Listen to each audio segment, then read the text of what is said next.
Hello ladies and gentlemen, and welcome back to another BJ & Co video. Today we are getting our Civ on. Civilization 6 is fairly new, so we're going to pass along some tips and tricks to help you guys out on your gameplay and help, kick all your friends' butts, because multiplayer is where it's at with Civilization. So today we want to talk about founding your first city. This can be a very important decision early game as to how well you can get things rolling, so we want to make sure you guys are making informed decisions and landing in the right spot. We've got a similar one for Civ 5 if you're looking for stuff, but Civ 6 has so many different things that happen within it that we want to make sure you're aware of them and are taking that into consideration as you plant your first city. So first things first, guys, housing is a new mechanic in here which limits your population growth, and housing is influenced by many different things. Right off the bat, it's limited by your freshwater capabilities. There's then different buildings such as the granary that can increase your housing early on. Your housing also increases by building certain improvements, like couple farms will get you an additional housing. And then there's other districts within here, such as the neighborhood and the aqueduct, that can increase your housing capacity as well. But right off the bat, we want you to be keeping in mind that, one settle difference in position can make a huge difference. So a great tool to help with this, in the bottom right, you can kind of see the guide. Red means you can't settle anywhere, it's too close to somebody. No water is anything that's gray. Light green will get you +1 housing, which means a total of 4 housing to start, and that's from coastal waters. And freshwater, which is exactly the best places to settle, it's right beside a freshwater tile, will give you a total of 6 housing. So you're 3 base plus the 3 additional. Now, I've been talking about these colors. Where do you see that? Well, with your first settler, you actually need to go to your lenses here and take a look at settler. And this will bring up those colors I was talking about. So here we've got the bright green, which means we'll be getting 6 housing. The red, where we can't settle. You can also see its keys in the top left. We have no coastal here, but you can see there is some grays. So now housing is basically your population cap. Your population growth slows down significantly once you hit housing that is at the same, so 6 out of 6, it will slow down significantly. You can go higher than that, it is possible, but you want to be able to keep if you want to grow taller, so bigger cities, you're going to want to have lots of housing available. So my suggestion right off the bat is look for places that are bright green. We've got lots of options on this river here, so I think that's good. I probably wouldn't move over to my right one here in this one, just because that's such a loss of housing, but I might jump across the river or move closer to the mountains. So what else do I need to be thinking about? Another good thing to look at is if we go into our map options, you can do the show yield icons. So this is showing you the base yields for these tiles without any improvements. So this can give you an idea of what you might want to settle. So right now, it's looking like these tiles, they're not as nice as some of these 2 4s, 1 2s, 4 2s up on the spices there. So I would probably look more towards trying to utilize these mountains down here than trying to push over to my right hand side. But again, we already talked, I don't really want to be settling straight in here because of the housing issues. Another thing to take into consideration is what luxuries do you have available. These become amenities for you, and you need amenities to keep growing your cities as well. It's like the happiness that you had in Civilization 5, but slightly different. So here I've got ivory for luxury, there's spices for luxury, and we've got bonus resources of bananas and sheep. These are just basically better tiles that you can work, the bonus resources. The important ones are the luxury resources. Last thing to think about is get vision before you plant, for sure.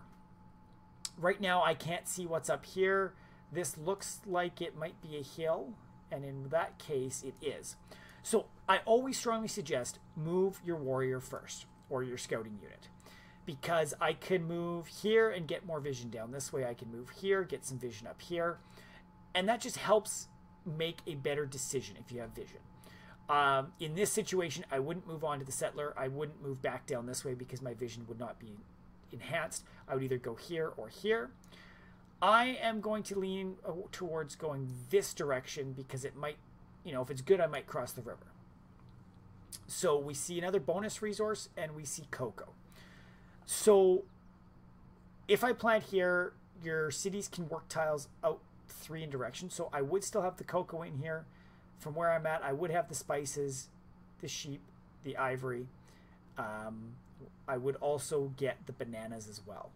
So I don't see anything, you know, if I move to the right, move to the left, I don't see anything that will change my mind there. Moving to the left would actually lose me the spices. And the spices are a great luxury, plus the fact that that's a beautiful tile, the 4-2, and will just get better with improvements. I want to keep that in my empire.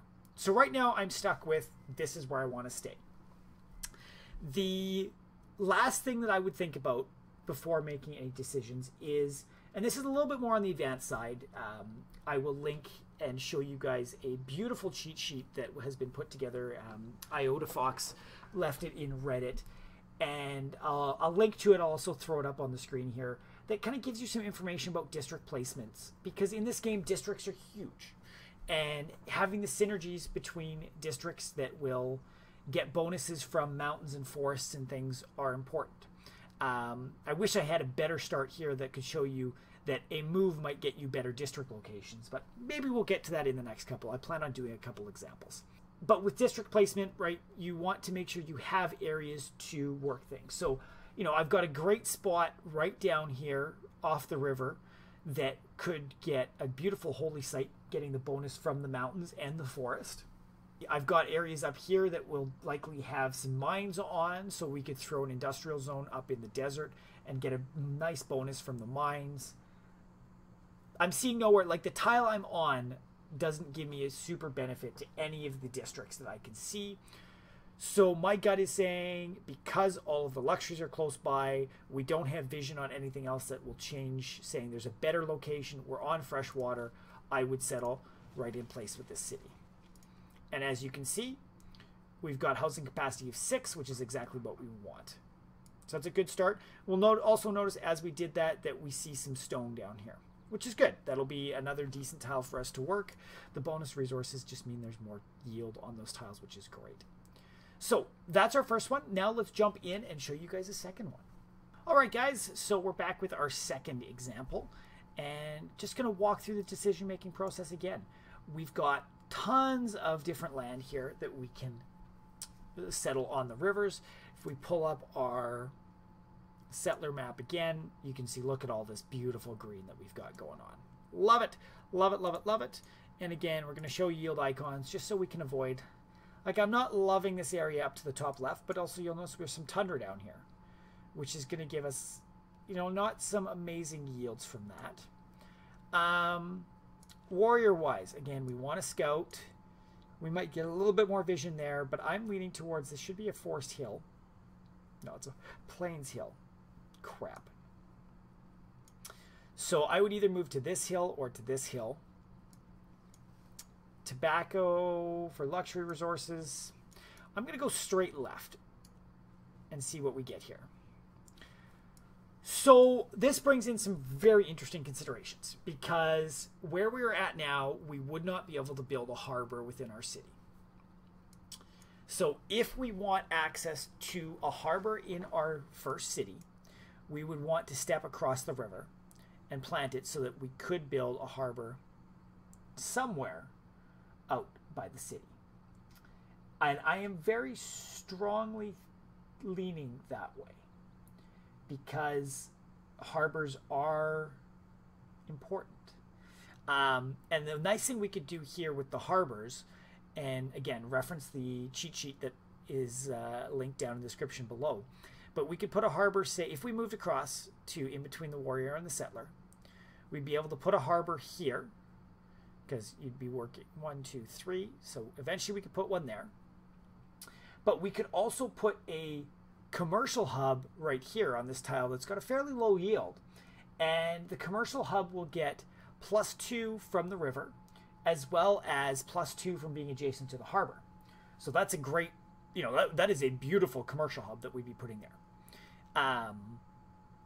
So I'm very much leaning towards going there. Now let's talk through, do we move away from anything? If we move over 1, we will actually gain access to the deer tile, which is, you know, free production, nothing to be laughed at. We would not lose the gypsum or the tobacco by moving over one. So it's not like we're moving away from luxuries. I would be a bit worried if we were. But even in this case, if you moved away from one of the tobacco, it's not the end of the world. But having duplicates is great. It allows you to go help sustain cities over 4 if you've got duplicate luxuries, or you can trade with the other players in the game or the AI to get other luxuries for yourself. So duplicates are always a good thing to have. But yeah, so looking at this, tile yields, we move left. We're getting into a few more hills down here that are 1-2s. There's nothing amazing food tile-wise. So it's kind of unfortunate that by moving, we would be moving away from our 2-2 tile to start with. But we can easily get some farms going early on in some of these river tiles to help boost our food production early on. So in this situation, I would say we jump across, and then on our next turn, when we can do it, we will found our city here. I'm just going to grab a little bit more vision before we do that. And yes, that's the coast. So we'll plop it down right here, and we don't see any other information. We did, however, well, not however, but no matter where we are, we also have the citrus in our city, which is kind of nice. So lots of luxuries in our first city off the bat. So that's number 2, and let's go on and let's just talk through a third one here for us. All right, guys, so we are back with one more to check out and just talk through the decision making.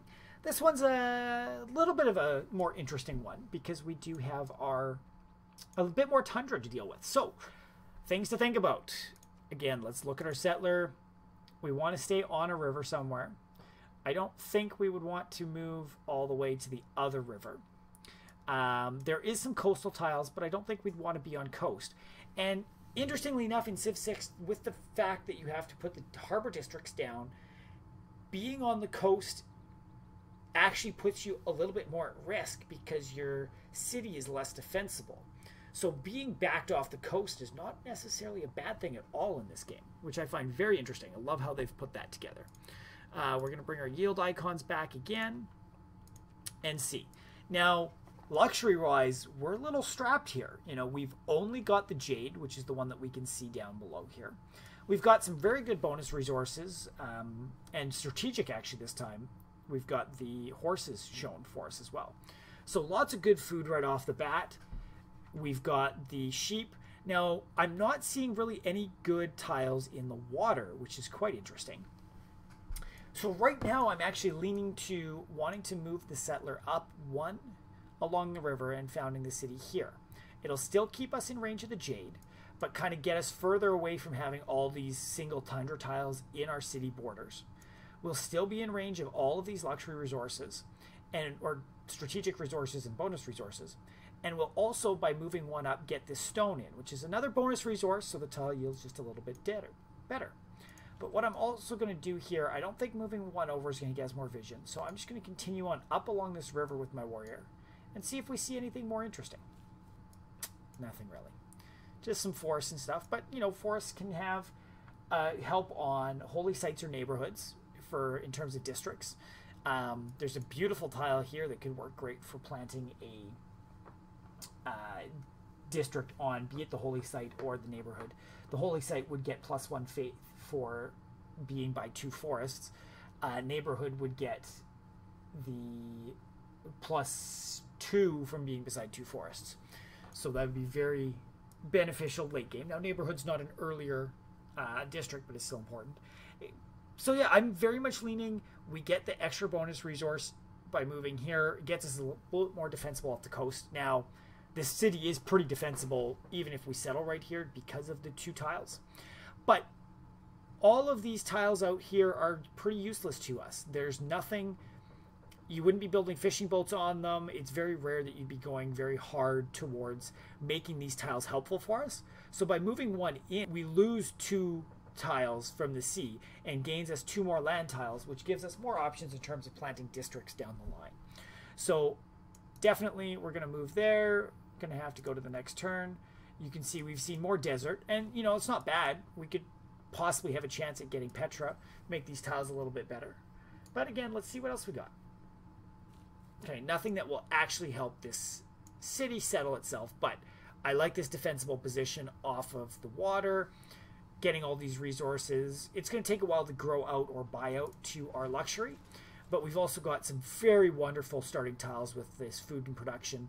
I would push towards getting animal husbandry going right away and building pastures on these, because these will be some of the very first tiles that you'll work. The food will keep your growth going and you'll be getting production at the same time. And I would likely lean towards trying to pick up the sheep as our third tile there. So lots of good tiles here that will work on both food and production. So that is kind of my thought process as I go through trying to plant these best cities to get myself a strong starting point. I'm a very big proponent to, if you can make a short move to get a better positioning, do it. One turn is not going to kill you. I know there's some people who are always settle in place, settle in place, settle in place. But I find having the accessibility to more tiles can very much help you long term if you just have more tiles to work as your cities grow.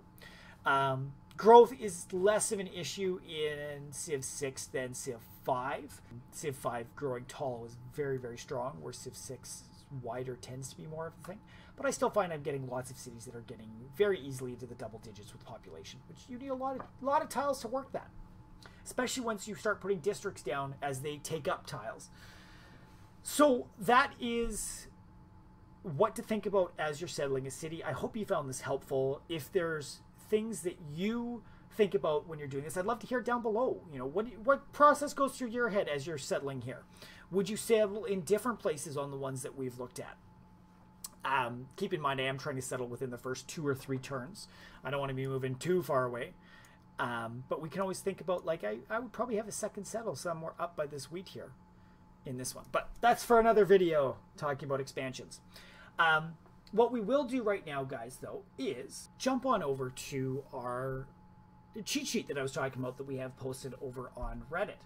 So here, like I said, Iota Fox posted this in the Civ 6. No, this is the Civ Reddit. And in here, it is a wonderful cheat sheet on the different districts and what helps the placement of them to help you plan it out. This is, again, more longer term, but it's kind of neat to have this in your mind. We've got here the legend up in the top left. Districts are the things with the shadows. Non-districts just have the dotted lines. This shows that you can get great people from it. This shows that you get a trade route. Positive appeal, which helps with tourism. Same with the negative appeal. That's, again, more of a late gate win condition. And then friendly gives you the +1 bonus for every 2 adjacent districts, which is always nice. You'll notice that all of these, you know, the Holy Site Live, Campus, Amphitheater, Workshop, Commercial Hub, and Harbor all get the friendly bonus. So putting them beside other districts helps quite a bit. We'll also notice the, well, just take a look at it. It's separated by faith, science, culture, production, gold, and housing. And you can see which things help to put it down, because you know, you put something down, you go to look at it, and it tells you how much it's getting, like +2 to put this holy site down on this tile and 0 on this tile. But here's a way to help plan. So the holy sites get helped with natural wonders, mountains, and forests. Campuses get mountains and rainforest benefits. The amphitheater gets the man-made wonder benefits. Workshops are benefited by mines and quarries. The harbor is benefited by the coastal resources. The commercial hub is benefited by being by a river and by a harbor. And the city center gets benefits from being either on the coast or next to a river, like we talked about for the initial settle. Neighborhoods get benefits from being by coasts, forests, and natural wonders. Aqueducts need to be between a city center and mountains, lakes, oases, or river borders. And then the other ones, the encampments, entertainment complex, aerodrome, and spaceport, have no benefits whatsoever. No benefit to be beside other districts on their end, but they can still help other districts gain those benefits. So kind of just something to think in mind, stuff you can help you with. I could probably spend 5 hours talking to you guys about Civ 6 stuff, but we'll save that for a different video. So that's it for today, guys. Thank you very much for watching. I hope you found this helpful. If you did, don't forget to smash that like button. You can subscribe to the channel for updates on when our new content goes live. I plan on being back with more Civ 6 videos for you. The wonderful thing, if there's topics that you are interested in or more information you would like regarding Civ 6, throw it down in the comments below. I'd love to hear what you guys are trying to figure out. And it gives me kind of things that I can try to figure out for you, or might already know the answer and can share the knowledge with you. So, as always, if you want to check us out on your favorite social medias, Facebook, Twitter, Twitch, Tumblr, Reddit, Vote, Instagram, Snapchat, all those fun places, we have a presence out there. We always love saying hi to our viewers, so stop by, say hi, give Savvy a hard time for me, because it sucks being the only one that does that. We'd love to see you around. And yeah, thank you very much for watching, everybody, and we'll see you all next time. 6 housing. So you're 3 base plus the 3 additional. Now, I've been talking about these colors. Where do you see that? Well, with your first settler, you actually need to go to your lenses here and take a look at settler. And this will bring up those colors I was talking about. So here we've got the bright green, which means we'll be getting 6 housing. The red where we can't settle. You can also see its keys in the top left. We have no coastal here, but you can see there is some grays. So now housing is basically your population cap. Your population growth slows down significantly once you hit housing that is at the same, so 6 out of 6. Hello ladies and gentlemen, and welcome back to another BJ & Co video. Today we're getting our Civ on. Civilization 6 is fairly new, so we're going to pass along some tips and tricks to help you guys out on your gameplay and help, kick all your friends' butts, because multiplayer is where it's at with Civilization. So today we want to talk about founding your first city. This can be a very important decision early game as to how well you can get things rolling, so we want to make sure you guys are making informed decisions and landing in the right spot. We've got a similar one for Civ 5 if you're looking for stuff, but Civ 6 has so many different things. It will slow down significantly. You can go higher than that, it is possible, but you want to be able to keep if you want to grow taller, so bigger cities, you're going to want to have lots of housing available. So my suggestion right off the bat is look for places that are bright green. We've got lots of options on this river here, so I think that's good. I probably wouldn't move over to my right one here in this one, just because that's such a loss of housing, but I might jump across the river or move closer to the mountains.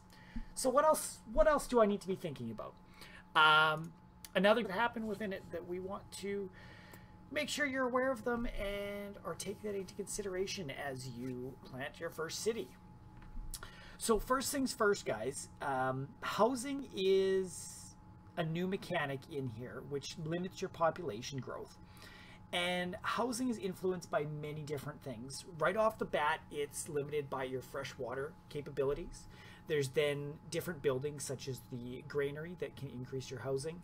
Early on, your housing also increases by building certain improvements, like couple farms will get you an additional housing. And then there's other districts within here, such as the neighborhood and the aqueduct, that can increase your housing capacity as well. But right off the bat, we want you to be keeping in mind that, one settle difference in position can make a huge difference. So a great tool to help with this, in the bottom right, you can kind of see the guide. Red means you can't settle anywhere, it's too close to somebody. No water is anything that's gray. Light green will get you +1 housing, which means a total of 4 housing to start, and that's from coastal waters. And freshwater, which is exactly the best places to settle, it's right beside a freshwater tile, will give you a total of